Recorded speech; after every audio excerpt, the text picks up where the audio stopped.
Subscribe कीजिए इस channel को और प्रेस कीजिए इस घंटे को ताकि आप दूसरा अपडेट बिल्कुल भी मिस न कर पाए। एक गांव में रामू नाम का एक व्यक्ति अपनी पत्नी के साथ रहता था। वह जिस गांव में रहता था उस गांव का सबसे गरीब व्यक्ति वही था। वो मजदूरी करके थोड़े बहुत पैसे ही कमा पाता था। उसके पास रहने को ढंग का घर भी नहीं था, खाने को 2 समय का खाना नहीं था और न ही अच्छे अच्छे कपड़े थे। गांव वाले रामू और उसकी पत्नी की जरा भी इज्जत नहीं किया करते थे। जिस कुएं से बाकी गांव वाले पानी लेते थे, अगर उस कुएं से पानी लेने रामू या उसकी पत्नी चली जाती थी तो सभी उन्हें भगा दिया करते थे। एक दिन रामू की पत्नी बहुत उदास होकर रामू से बोली, हमारी क्या गलती है जो गांव वाले हमारे साथ ऐसा बर्ताव करते हैं? हमने तो कभी किसी का बुरा नहीं किया। अरे तुम चिंता क्यों करती हो? मैं हूं ना। तुम देखना, एक दिन यही गांव वाले हमसे मिलने के लिए लाइन लगा देंगे।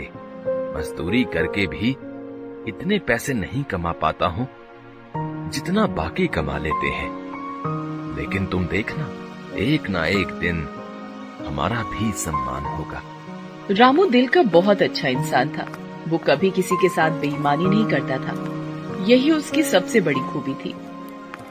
एक रात बहुत जोर की आंधी आई। रामू का घर कच्चा घर था, इसीलिए उसे डर लगने लगा कि कहीं उसका घर पानी के बहाव के साथ बह न जाए। रामू और उसकी पत्नी ने कुछ जरूरी सामान अपने हाथों में उठा लिए और पास ही अपने भाई के घर चलने लगे। रामू के भाई का घर पक्का था, इसीलिए रामू ने सोचा कि जरूरी सामान उसके घर में रख देते हैं।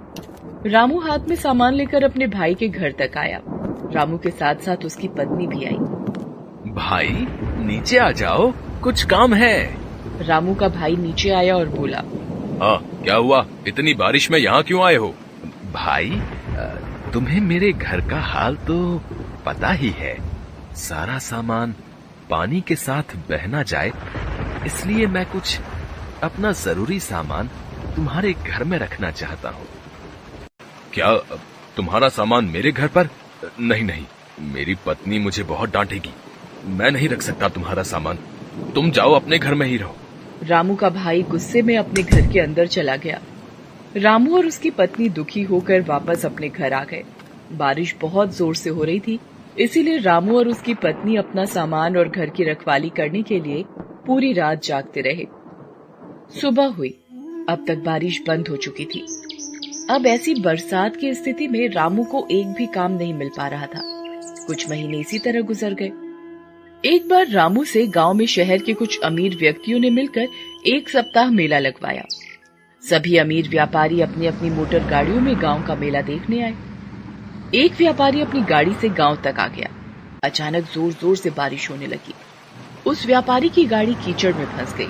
उसने बहुत कोशिश की, लेकिन उसकी गाड़ी कीचड़ से नहीं निकल पा रही थी। बारिश बहुत तेज हो रही थी। गांव के कुछ लोग वहां से गुजर रहे थे तो व्यापारी ने उनसे मदद मांगी।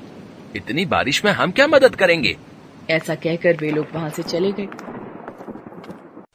लगातार बारिश हो ही रही थी। व्यापारी सभी को आवाज देकर बुला रहा था, पर सभी उसकी मदद करने से इनकार कर रहे थे। रामू सभी जगह से काम मांग कर निराश होकर घर लौट रहा था। बारिश बहुत तेज हो रही थी, इसीलिए वो दौड़ता हुआ घर की ओर जा रहा था।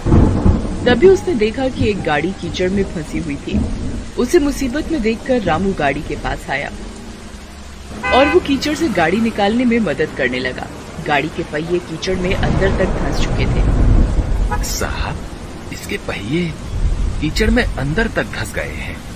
मैं पास से सारी कीचड़ हटाता हूँ, आप गाड़ी निकालने की कोशिश करें। थोड़ी मशक्कत करने के बाद गाड़ी के पहिए कीचड़ से निकल गए। गाड़ी थोड़ी आगे तक गई। रामू उसे देख रहा था। तभी अचानक से गाड़ी रुक जाती है और उसमें से एक व्यक्ति निकलता है और वो रामू के पास जाता है। हेलो, तुम कौन हो? मेरा नाम दीनानाथ है, मैं शहर में व्यापार करता हूँ। रामू उस व्यापारी को देखकर थोड़ा घबरा गया। जी, मेरा नाम रामू है। मैं कई सालों से इसी गांव में रह रहा हूँ। अच्छा, वैसे तुम बहुत अच्छे इंसान हो। पिछले आधे घंटे से मैं यहीं फंसा हुआ था। किसी ने मेरी मदद नहीं की, सिर्फ तुमने मेरी मदद की। तब जाकर मेरी गाड़ी इस कीचड़ से निकल पाई है।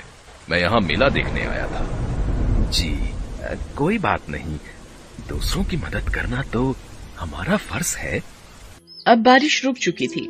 रामू वहां से जाने लगा। रुको रामू, मुझे अपने घर नहीं ले जाओगे क्या? नहीं साहब, मुझ जैसे गरीब के घर जाकर आप क्या करोगे? मेरे घर में चारों ओर पानी ही पानी भरा है। आप मेला देखने जाइए, मैं घर जाता हूं। अब तो मैं एक बार तुम्हारे घर चलकर ही रहूंगा। जी, अब आप इतना कह रहे हैं तो चलिए। रामू दीनानाथ को अपने घर लेकर आ जाता है। रामू की पत्नी पानी से बचकर एक और चारपाई पर बैठी थी। देखो, साहब आए हैं हमारे घर, जाओ कुछ खाने को लेकर आओ। दीनानाथ रामू का घर देखकर बहुत उदास हो गया। तुम क्या काम करते हो? साहब, क्या बताऊं, मैं तो कब से काम की तलाश में हूं, कोई काम ही नहीं देता। बस इधर उधर से घूमकर कुछ मजदूरी का काम कर लेता हूं। बारिश की वजह से अब वो भी बंद है। तब तक रामू की पत्नी एक प्लेट में एक गुड़ का ढेला लेकर आई और बोली, साहब, हमारे घर में अभी यही बचा है, कृपया इसे ही खा लें।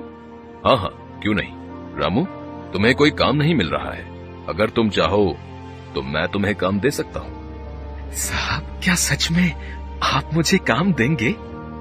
शहर में मेरे पास बहुत से काम होते हैं। सोच रहा था कि किसी ऐसे व्यक्ति को अपने साथ रख लूं जो मेहनती और ईमानदार हो।